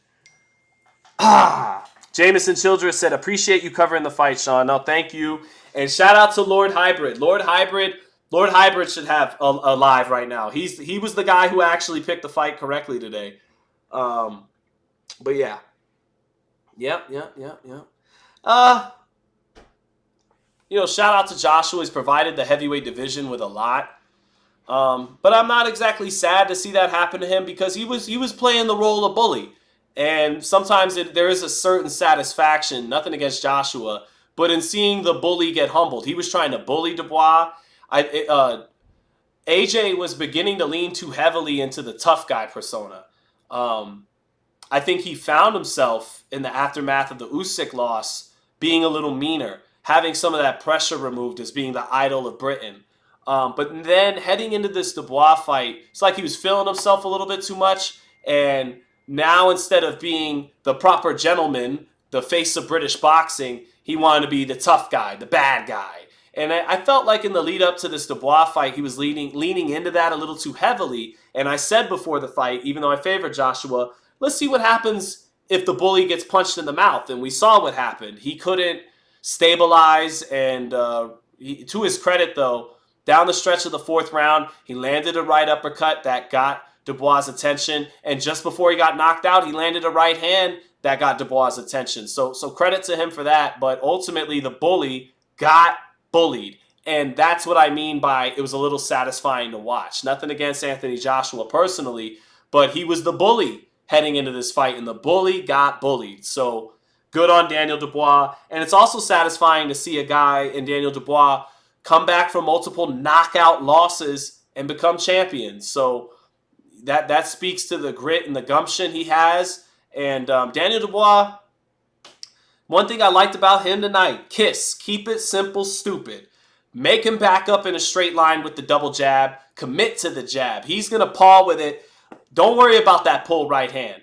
Stay defensively responsible. He tries that pull right hand over the jab. It's not going to deter you from letting your jab go. In the aftermath of the Floyd Mayweather era, where so many young fighters study the pull right hand that Floyd Mayweather made famous, the jab isn't as prevalent as it once was. And Dubois didn't let that pull right hand deter him from the double jab that was working and snapping Joshua's head back and making him go back in straight lines, which you're never supposed to do. He'd follow him out that back door with the double jab and follow him out with a right hand, or follow him up with the left hook hooking off the jab. And that won him the fight, keeping it simple, stupid. Defensively responsible. You don't got to move your head a whole lot. He ducked underneath the occasional right hands when he needed to, or he just kept his hands up and took something off the shot. And he committed to his jab, doubled it up, tripled it up, kept it simple with the jab. The jab sets up the power shots. Back your man up in a straight line off the double jab. Follow him out the back door, and he knocked him out. And then, with his legs being shaky from a Joshua right hand, having the heart to sit down, it was just good stuff, man. That was good stuff.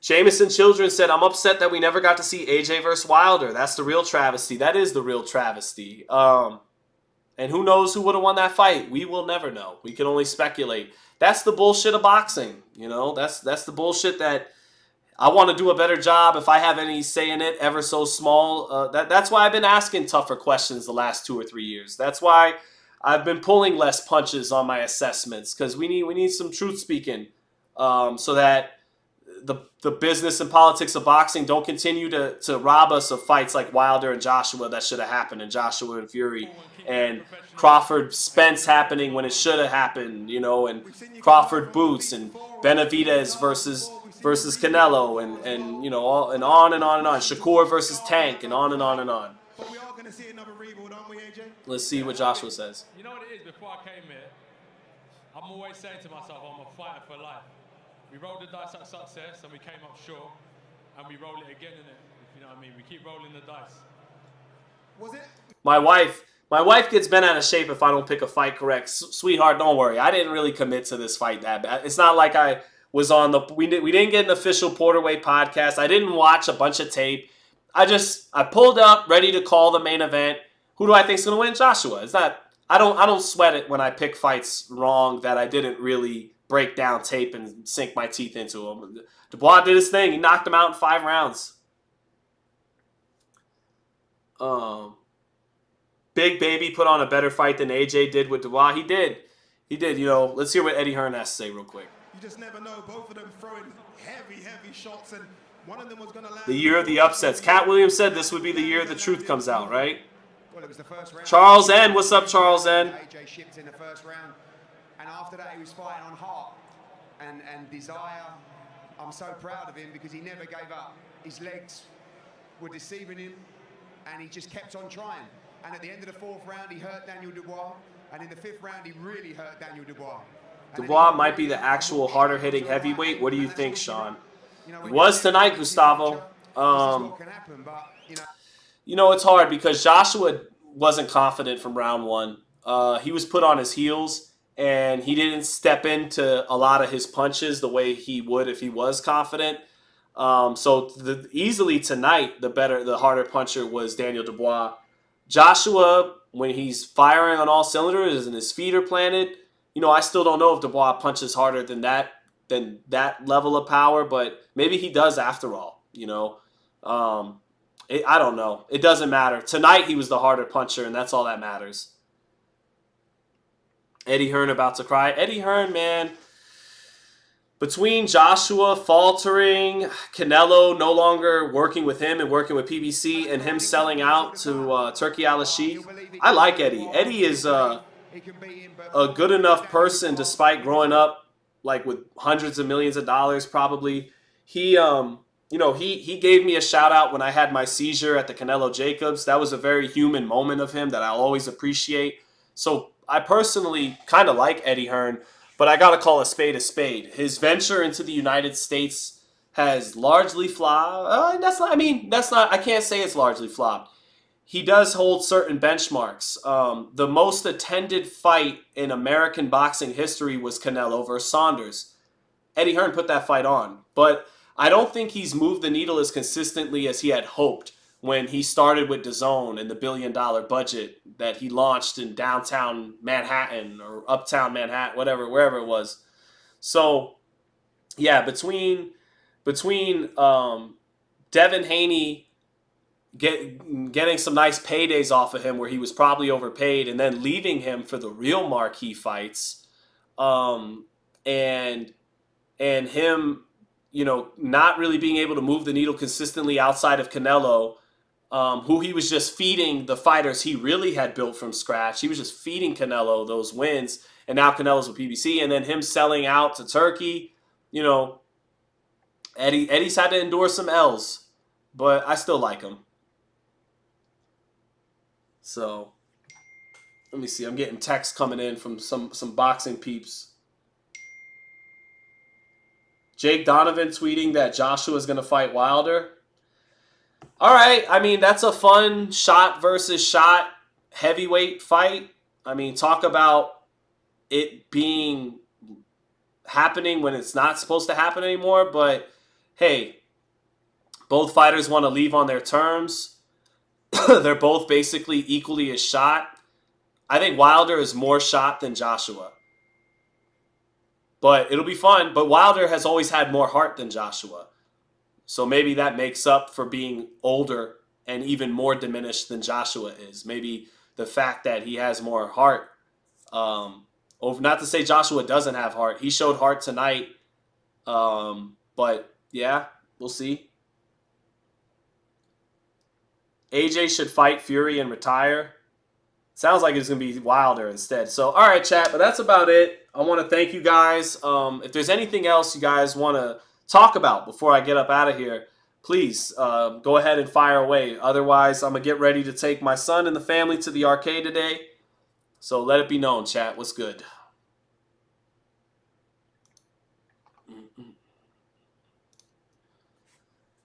Donuts Overdose said AJ made so many rookie mistakes. Well, he did make AJ back up in straight lines a lot. Wilson says Wilder doesn't have the will to fight anymore. I don't know how much will either guy has left after all this, But if they want to go out fighting each other, that's their prerogative. I'll be watching. I'd be lying if I said I'm not. Maria C., thank you for the super chat for $10. Thank you so much. Tay-Day says, appreciate you as always, bro. Thank you, Tay-Day. Thank you for supporting. Jameson Childress said, you're the GOAT, brother. Thank you, man. I appreciate it. All the other channels got a lot more viewership. They did their hard work. They started the live at the beginning of the card, and your boy was lazy. So I appreciate the hardcores who jumped in the live today. Thank you guys so much. And thank you again, Maria. Gustavo Fontalba said, your thought about Munguia's performance yesterday. I liked it. It was a typical Munguia fight. He got hit. He threw some wonderful combinations. He ripped some great combinations.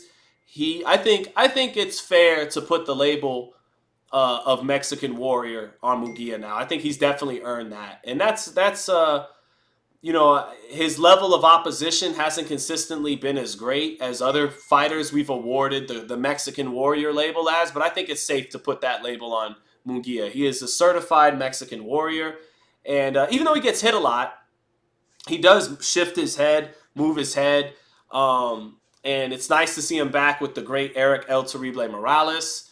I thought Bazinian fought well, and ultimately Munguia's power and punch resistance was better than his. Bazinian fought a good fight, and he had just missed in the 9th round with a left hook, punching it because his chance to catch Munguia really good is in between Munguia's punches, like Canelo did. But it's hard because one is coming so quickly after the other. He's ripping when he rips the combinations. So if you can't place the perfect shot in between shots, you're getting hit with the 2nd and 3rd and 4th and 5th shot thereafter. So Bazinian just missed Munguia's chin with a perfect left hook. He tried it again, and he got caught with the left hook. I think Munguia is a damn good offensive fighter, pretty average defensive fighter, and one of the funnest, most consistent action fighters in boxing today. I think he beats Christian Mabili. And I think if Berlanga can't knock him out, and I don't see Berlanga knocking him out because lesser fighters than Munguia have went the distance with Berlanga, but you do got to pause because those lesser fighters weren't really always trying to win. And they don't have Munguia's style. They're not going to take as many chances as Munguia has. So Berlanga will have more chances to land hard with his power against Munguia than some of those guys that did go the distance with him. But if Berlanga can't knock out Munguia, and much lesser fighters than Munguia have went the distance with Berlanga, I'm not taking Berlanga over 12 grueling long rounds against Jaime Munguia with his output and his not intensity, his ferocity. And so I pick Munguia over Mabili. I pick Munguia over Berlanga. And I think Pacheco's still a little green, still finding himself in stylistically. I don't love the style that Benavidez Sr. is training him with. I feel like sometimes Benavidez Sr. is training Pacheco to be another David, and his body composition is different. Like Hamza Shiraz, who got a knockout on the undercard. Hamza Shiraz is wonderful at keeping you at the end of his length of his combinations, and Pacheco sometimes in different ways gives up that length. And I'd like to see him be sharper with that length because sometimes he tries to operate at mid-range, get off the uppercut, get off the check hook, and then explode with combinations almost David Benavidez style. And I think he'd be better off keeping the long-range weaponry going and sharpening that up more, keeping guys on the end of his length. So Pacheco, I think if he rounds out and figures out his style better, I think he could beat Munguia. But right now he's a little green, still figuring things out. Got a lot of love for Jose Benavidez Sr., great guy. But it was a little bit of an indictment on him that Rayo performed so much better after getting away from him and winning a title than he was with him. So, we'll see. But I liked what Munguia did. Good stuff says, I told you what happened, Sean. AJ's fighting the first fresh fighter he faced since Usyk lost. Thoughts on the Devin Haney interview? If you're talking about with Andre Ward, I didn't think it moved it. Andre is brilliant fighter, knows boxing better than I ever could, obviously. But I thought the interview fell a little flat given its expectation. It felt like we were going to get a lot out of that interview with Andre and Devin. And I just felt it was a little flat. There wasn't any huge quotables to pull from him. So, yeah, we'll see. We'll see with Devin right now. He's just got to get back in the ring and get a victory, and that's that. I didn't take too much from it. So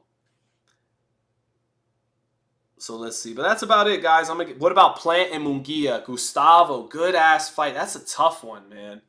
That's a tough one because if I knew Plant's durability could hold up and his legs could hold up, I'd definitely pick Plant. I think Plant's the sharper fighter, faster hands. I got a favorite. I'll give the edge to Munguia. I'll give the edge to Munguia. Not so much off skill, off of punch resistance and conditioning. I think, but man, Caleb Sweet Hands Plant, as we saw against Trevor McCumbee, he ripped some beautiful, sharp, fast hands combinations against Trevor McCumbee to wrap that fight up. And, Munguia, I think, could withstand that. And I think, unlike McCumbee, Munguia won't get tired as early as the 5th round. Like, McCumbee already was starting to gas in that fight. Munguia is better than McCumbee. And McCumbee pushed Caleb to the brink early in that fight a little bit. I'll give the slight edge to Munguia, not based off of punch resistance and conditioning a little bit. I think Plant is the more skilled fighter. I think he's faster and sharper than Munguia. But I do think that over 12 long rounds, Munguia can dog it out a little bit more, can hold up under Plant's firepower better than vice versa. I'd give an edge to Munguia. Wouldn't be surprised if Plant beat him, though. I think that's the toughest fight out of all the fights we mentioned. I think that's a tougher fight than Mabili or Berlanga, stylistically for Munguia. And I think Plant, if this was Plant before the Benavidez fight a year and a half ago, I'd have picked Plant.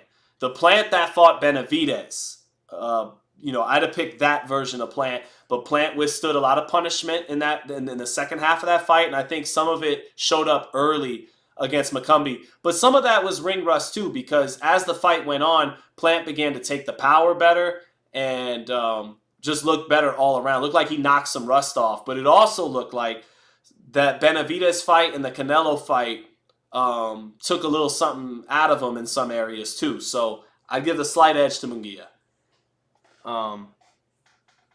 Yep. But all right, guys, I'm going to get going. I'll catch you guys later. Thank all of you for jumping in the chat. You guys are awesome. God bless all of yous. And I need to go live more. I'm sorry I haven't been. I just got to lock it back in. No excuses. But much love, everybody. Good fight today. Peace. Ugly. Let's see. All right, I'm out. Peace.